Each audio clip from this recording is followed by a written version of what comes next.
نحمدہ و نصلی علی رسول کریم اما بعد۔ سورۃ الانفال اور سورۃ التوبہ قرآن کریم کی دو بڑی اہم صورتیں ہیں۔ شرعی احکام عمومی تو بیان ہوئے ہیں، لیکن خاص طور پر جہاد فی سبیل اللہ کا موضوع ہے۔ یہ جو سورہ انفال ہے، انفال نفل کی جمع ہے۔ نفل کہتے ہیں اضافی چیز کو۔ ہم نفل پڑھتے ہیں نماز میں، وہ بھی ایک اضافی ہے، فرض نہیں ہے۔ اور مال غنیمت جو جمع کیا جاتا ہے تو اس کو بھی انفال کہتے ہیں شریعت میں، اس لیے کہ جب جنگ ہوتی ہے دشمن سے، اس کے بعد مال جمع کیا جاتا ہے، تو یہ ایک اضافی چیز ہے اور اضافی نعمت ہے، اور جو اللہ تعالیٰ عطا فرماتا ہے انسان کو دنیا، اصل بدلہ تو آخرت میں ملتا ہے۔ تو تاریخ اسلام میں ہونے والے غزوات میں، جنگوں میں سب سے پہلی جو جنگ ہے وہ بدر، اور یہ صورت اس کے بعد نازل ہوئی۔ بدر میں اللہ تبارک و تعالیٰ نے مسلمانوں کے ساتھ مدد فرمائی، اور ایسی مدد فرمائی کہ بے سر و سامانی کی حالت میں صرف 313 اور دوسری طرف 1000 کا لشکر، اور وہ 313 بھی کامل مکمل نہیں تھے، ان کے پاس کچھ نہیں تھا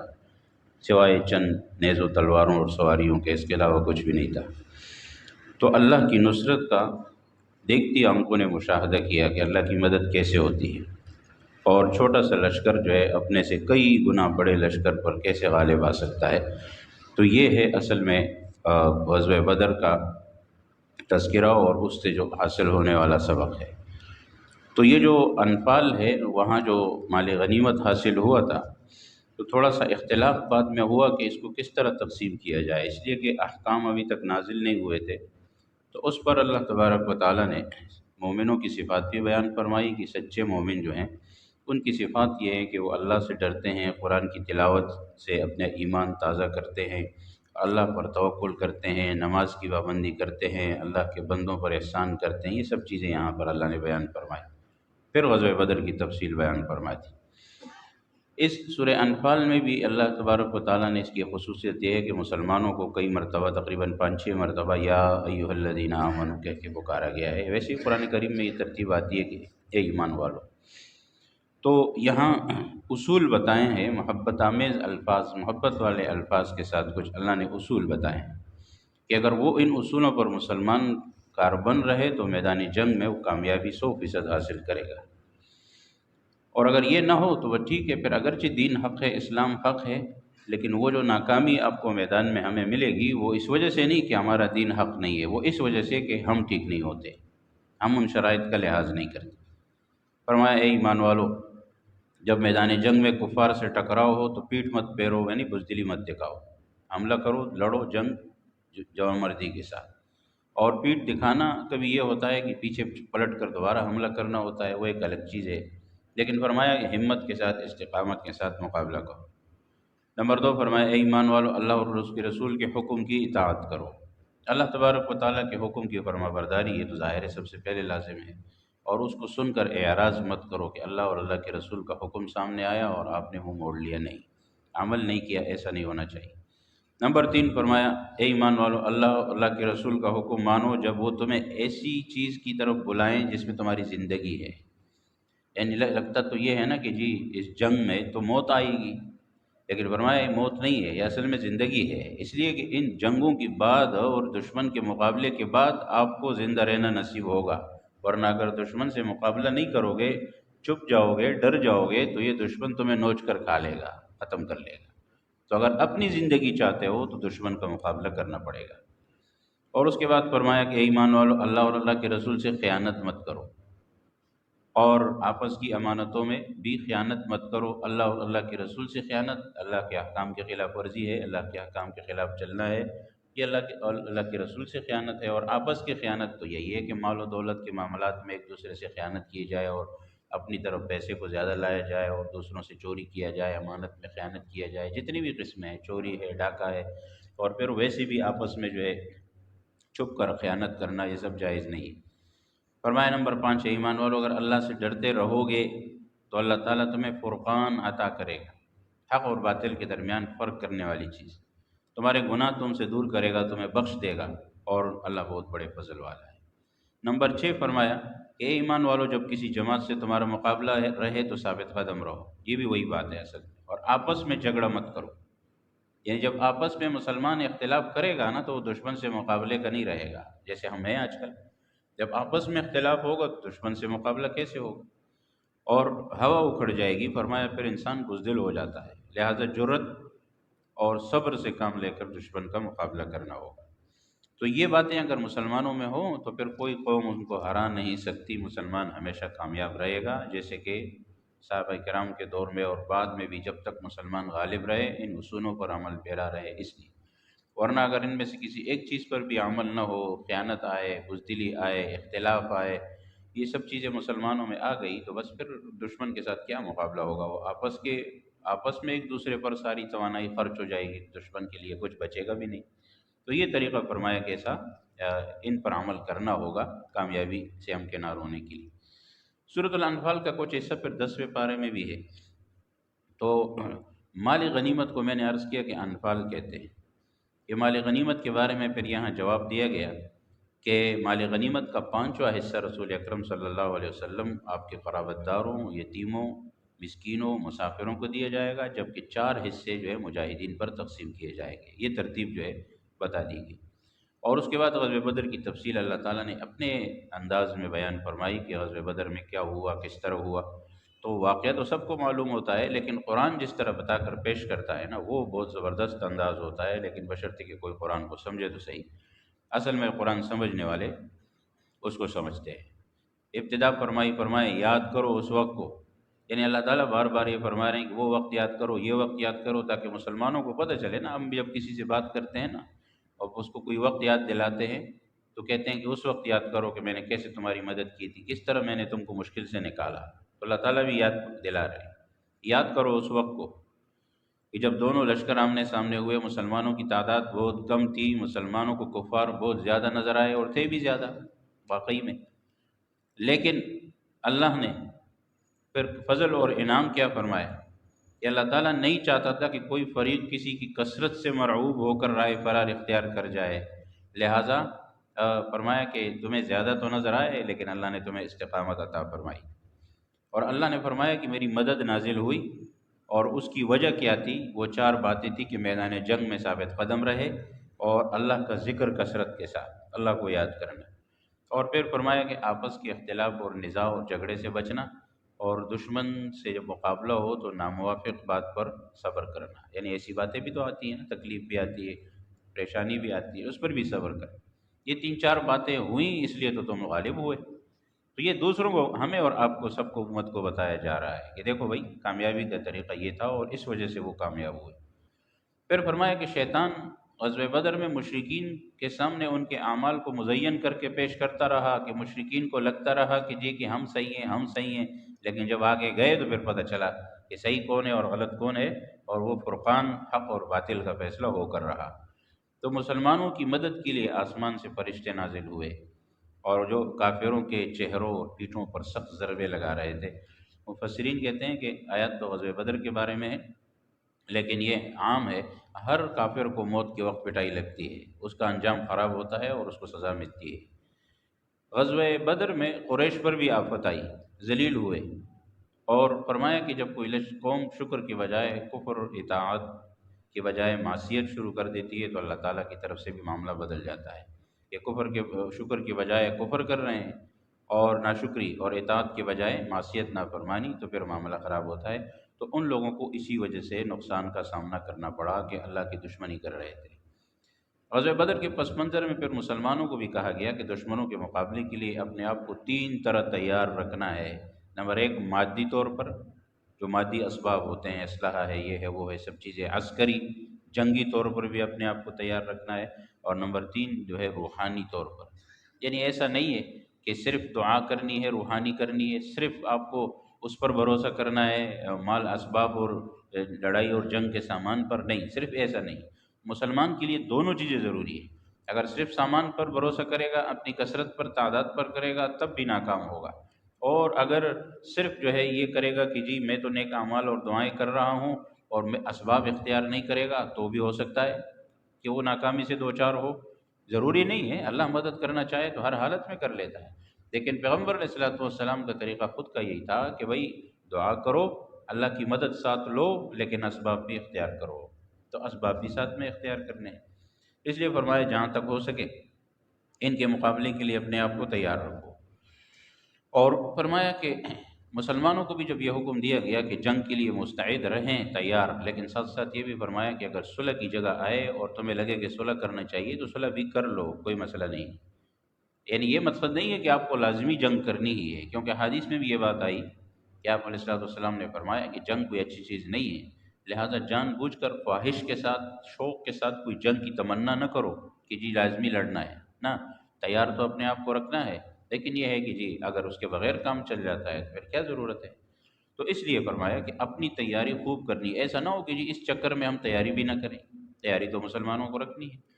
کئی مواقع پر رسول اللہ صلی اللہ علیہ وسلم نے صلح کا راستہ اپنایا ہے، اس میں کوئی شک نہیں ہے، تو صلح کی بھی اہمیت ہے۔ جبھی ہم نے آیات پڑھی صلح مسلمانوں کے درمیان تو ویسے بھی اہمیت ہے، لیکن کفار کے ساتھ بھی جہاں صلح سے بات ہو سکتی ہے تو ٹھیک ہے۔ جنگ بدر میں جو مشرکین گرفتار ہوئے تھے، 70 تو مارے گئے تھے، تو 70 گرفتار ہوئے تھے،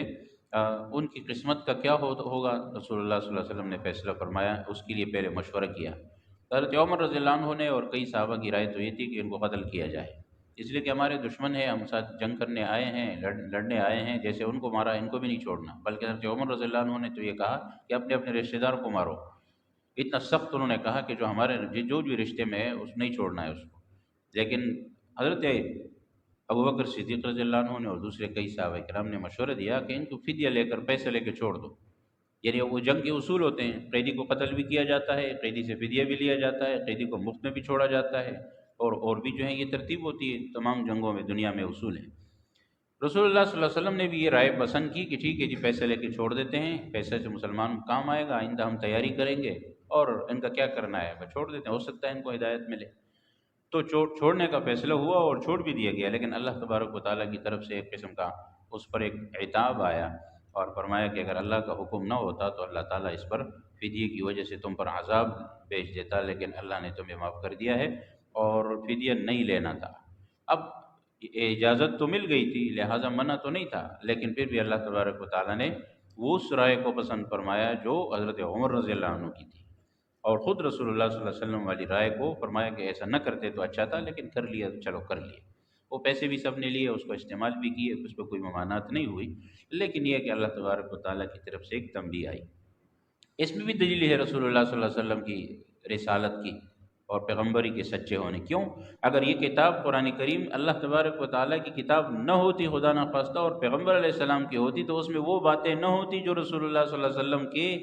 عتاب پر نازل ہوئی ہیں، اور آپ علیہ الصلوۃ والسلام کو اللہ نے تنبیہ فرمائی کسی بات کی۔ جب انسان اپنی کتاب لکھتا ہے، اپنی طرف سے لکھتا ہے نا، تو وہ اپنی تعریف لکھتا ہے،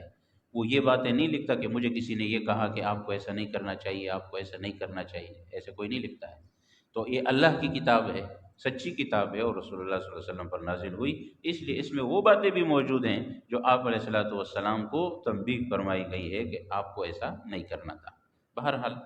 اجازت اللہ کی طرف سے پہلے بھی مل جاتی ہے، معاف اللہ پہلے فرما دیتے ہیں۔ تو اس میں جو ہے یہی بات ہوئی، اور وہ مال بھی پاکیزہ حلال قرار دیا گیا، اور صورت کے اختتام پر ان لوگوں کو ایک دوسرے کا رفیق کار، کہ اللہ فرمائے کہ یہ سب آپس میں دوست ہیں، مومن بھائی ہیں، اولیاء و بعض، اور یہ جو ہے آپس کا مشورہ ہوتا ہے، ٹھیک ہے جیسے بھی ہوا، بہرحال ایک دوسرے کی مدد ہونی چاہیے۔ تو اللہ کی مدد و نصرت اس صورت میں آئے گی جب ان شرائط کا خیال ہو۔ اس کے فوراً بعد پھر سورہ توبہ میں یہ باتیں آئیں، اس کی ابتدا ہی سورہ براءت سے، برات کے لفظ سے کیا گیا۔ سورۃ التوبہ کو سورۃ البراءت بھی کہتے ہیں۔ رسول اللہ صلی اللہ علیہ وسلم رومیوں کی سرکوبی کے لیے نکلے تھے، رومیوں سے جنگ تھی، یہ 9 ہجری کی بات ہے، اور غزوہ تبوک مشہور ہے، جو بہت سخت گرمی کا زمانہ تھا، ادھر جو ہے باغات پکے ہوئے تھے، اور سخت حالت میں نکلنا جو ہے بہت مشکل کام تھا، تو سفر بھی بہت طویل تھا، اور پھل بھی پکے ہوئے تھے، یہ ان کا سال بھر کی کمائی کے دن تھے۔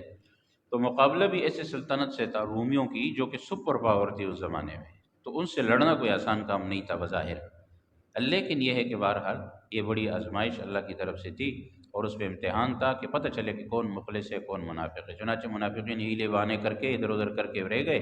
اور انہوں نے بہانے کر دیے، کسی نے کہا کہ ہمارے گھر خالی پڑے ہیں، کسی نے کہا کہ ہمارے ہاں جو ہے یہ کام ہے وہ کام ہے، وہ رہ گئے، اور جو صحیح مخلص مومن تھے وہ وہاں سے نکل گئے۔ تو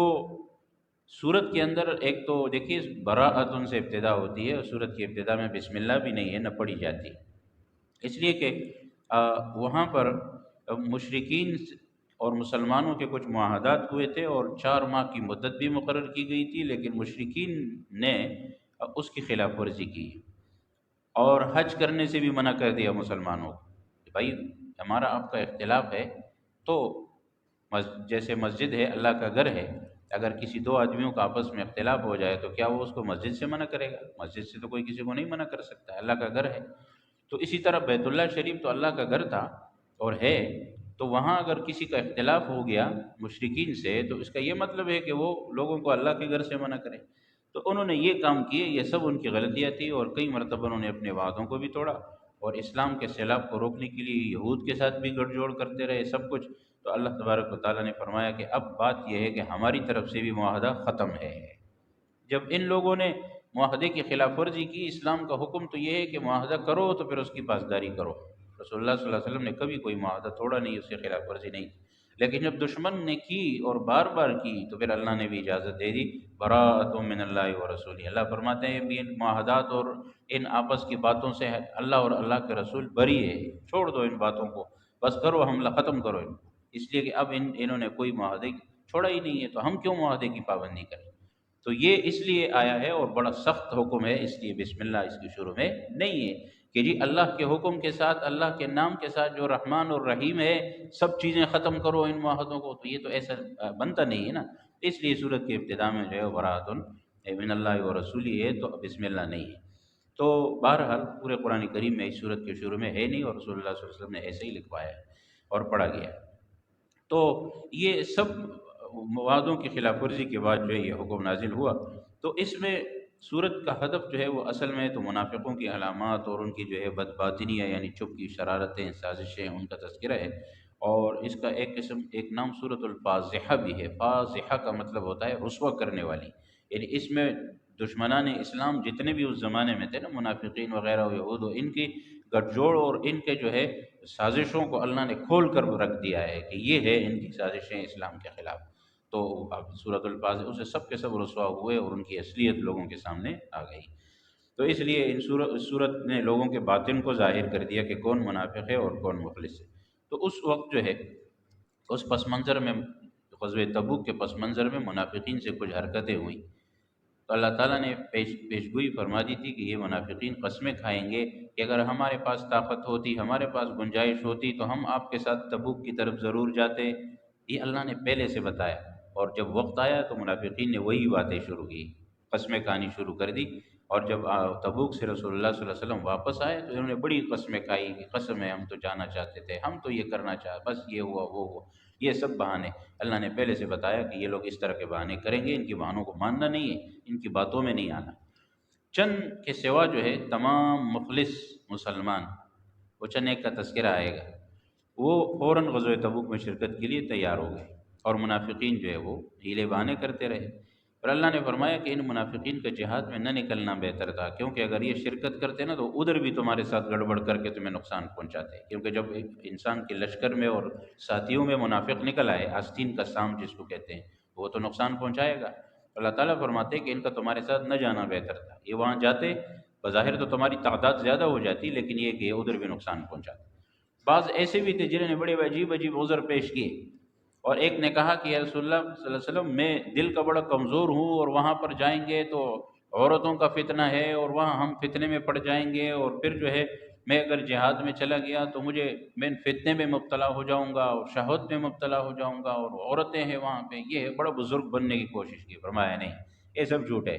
یہ فضول باتیں ہیں۔ صحابہ کرام جاتے تھے نا جنگوں میں، دشمن کی عورتیں ہوتی تھی، وہاں لوگ عورتوں کو آگے آگے کر کے پیش کرتے تھے، یہ تو مسلمانوں کے خلاف طریقہ کار جو ہوا کرتا تھا۔ بعد میں بھی یہ طریقہ رائج رہا، لیکن وہ لوگ حیران ہوتے تھے کہ یہ کیسے لوگ، کہ ان کو تو پتہ ہی نہیں ہے کہ یہ عورت ہے کہ کیا ہے، ان کو دوسرے سے توجہ ہی نہیں ہوتی اس طرف، اتنا اللہ نے ان کو تقویٰ دیا تھا۔ فرمایا جو تقویٰ دار آدمی وہ ان باتوں میں نہیں پڑتا ہے، یہ تو ایک فضول عذر ہے۔